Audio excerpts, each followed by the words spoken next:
Sounds good. I'll go make some preparations. Okay.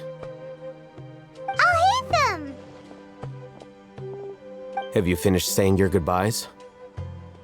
Yeah! Also, Candace told everyone to be careful. Yes, she did. But I think my point also bears repeating. Our plan is not child's play. We won't be able to achieve anything if we're simply careful. We must go beyond that and fully commit ourselves to it. I hope this is clear to you. Huh? Shouldn't you be saying something more cheerful to boost our morale right now? Didn't we already do that during the meeting? You can never have enough words of encouragement. In that case, Candace can cuddle you to your heart's content while I continue to remind you of the seriousness of our situation. We all have our jobs to do, after all. It's like how some people can be put in charge of logistics while others will fight on the front lines. Speaking of the front lines, you don't look anything like a soldier. Of course. Compared to the mercenaries, I'm merely a feeble scholar. But the advantage of not being a mercenary is that I get to stay in a safer place and offer my strategic insight. Just think about that mercenary who lost his mind. Mercenary groups are facing constant danger every single day. Well, being a scholar is also a high-risk occupation, and you are a scholar. I'm not like the rest of them. Even among members of the same species, some will exhibit far more potential than others. This guy. Paimon still remembers when those mercenaries in Port Ormos called you a lunatic. All intellectuals are lunatics in the eyes of fools. I'll take that as a compliment. That reminds me. Do you remember the record we saw in the King Deshret ruins? It mentioned forbidden knowledge. You have a good memory. Forbidden knowledge has the power to drive people insane, but this fact has never been shared with the public. Even I, who has worked in the academia for some time, was never once informed of this. I think those mad scholars and mercenaries we encountered may have all fallen victim to the corrupting qualities of forbidden knowledge. But the academia has always held a different view. They have always believed that symptoms of madness are a side effect of human contact with divine knowledge as mere mortals. Come to think of it, perhaps the academia has also never understood the true nature of forbidden knowledge and thus always approached the issue from the wrong direction. The Withering, Elazar, and the sandstorms. Don't you think what is happening right now across Sumeru is rather similar to the forbidden knowledge pollution that occurred in the desert thousands of years ago? But Paimon thought that Irminsul's disease is what caused the withering and the sandstorms. At least, that's what Tainari told us. Wait a second. Could it be that... Ah, you've connected the dots. The cause of Irminsul's illness may precisely be the pollution from forbidden knowledge. But if that's the case, what should we do? This is huge! Wait. Why do you think Lesser Lord Kusanali would have a solution to this situation? You mean, it's related to the scene you saw when you passed out in the Avidia forest? That whole, the world forget me thing? In that case, it's imperative that we rescue Lesser Lord Kusanali. Only by working with her to save Irminsul can we completely resolve the problems Sumeru currently faces. To make sure we're still on track, I would like to check on the state of some of our preparatory work. Where are we going? To an Eremite base.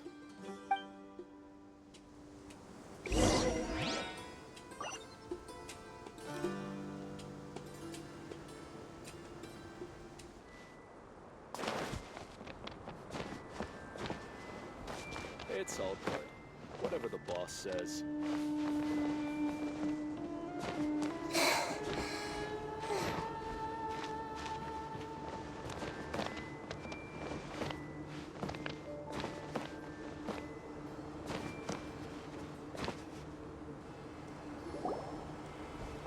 Ah, they're here.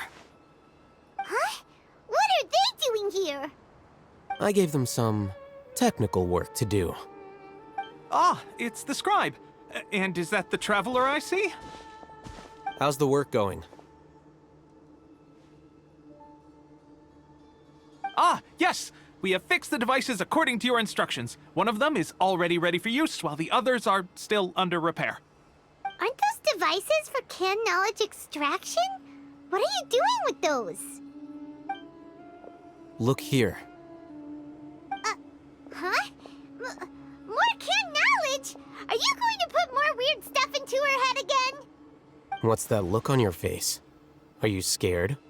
Paimon's a little scared, but very, very furious! That's an interesting response. Anyway, we're not going to use this just yet. As I mentioned during the meeting, this knowledge capsule contains a decree I drew up in the past. The academia should also have their own copy. And according to the plan we just came up with, Traveler, I want you to record something into this capsule. Do you believe we can save Lesser Lord Kusanali? Good. Conviction is the most important part of all of this. Now, please get ready and put on this device. You want us to record our conviction into the knowledge capsule?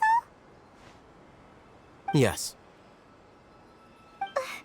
Paimon is still really worried. I understand, but trust me, Paimon, this is something we have to do. It's best if you can do as I say. Because, to achieve this impossible task, it sounds like you'll need to fool your own heart first. Although it may feel like a trick, self-encouragement may be the most important tool we have. Paimon can see the point you're trying to make.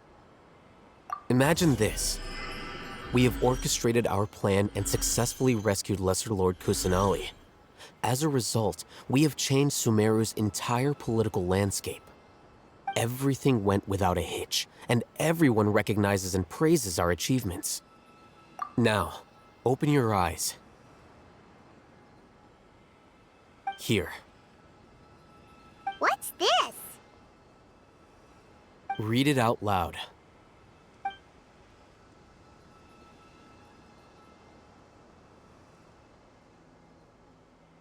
It's done. Is your head okay? Does anything hurt? It's just a recording. There should be no negative effects. But what was the point of doing this?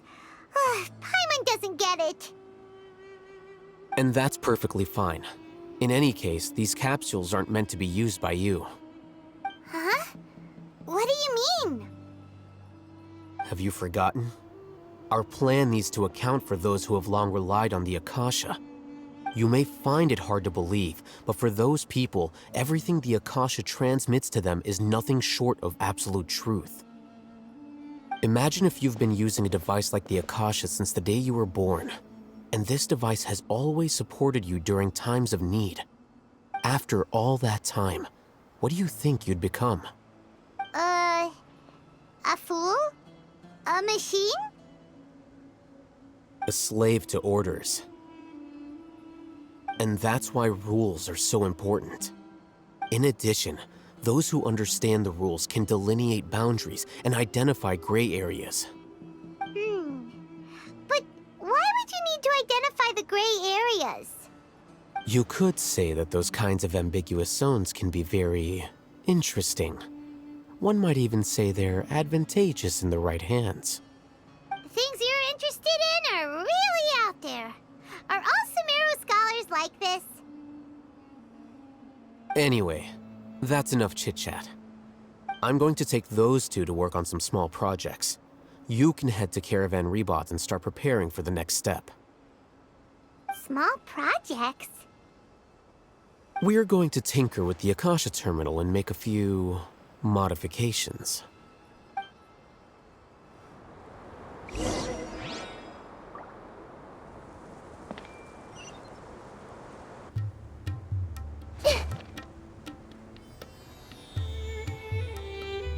I thought we agreed on a plan. How can you go back on your word? The plan is too radical and carries a high risk for casualties. I've given it a lot of thought. And in the end, I still can't agree to it. But it's still the best plan we have.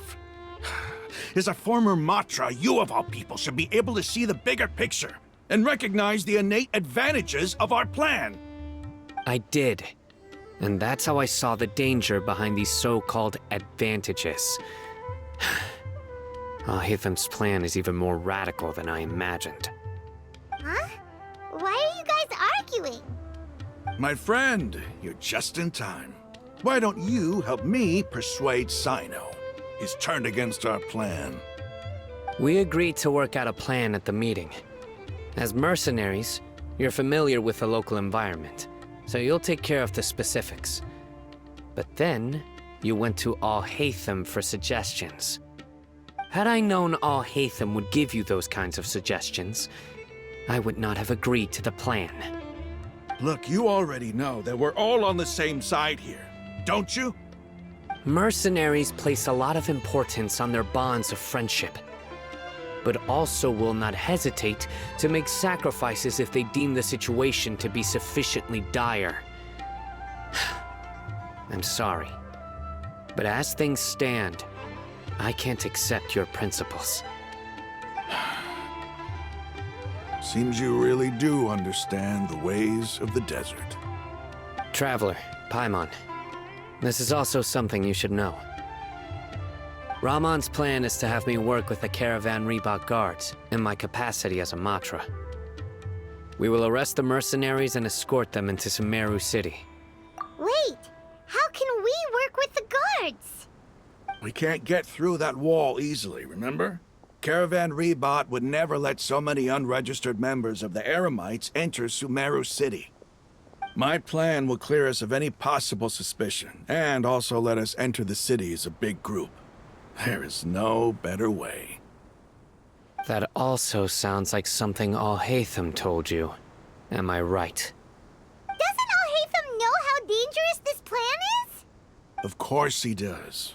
He told me, there is no perfect plan, but this can get the job done. He also said that with the help of Sino and the Traveler, our chance of success would increase significantly. I never blindly trust anyone, and I've always had a good eye for people. I think he made a number of valid points. It's my own choice to trust you. If I make the arrests alone, I can control myself and prevent you from getting hurt. But I can't guarantee that kind of discipline from the guards. To make the whole thing more convincing, you'll need to resist to some degree. Casualties are inevitable once push comes to shove. I'm okay with the deaths of enemies. But now that we're allies, I'm against the meaningless loss of our own. I can't believe a Matra would actually care about us. I've lived a hard life, and I can say that people like you are hard to come by. I've always treated my allies with honesty and respect. They have the right to know important things like this. Now you're making this hard for me. Hey, is there something we can do to help?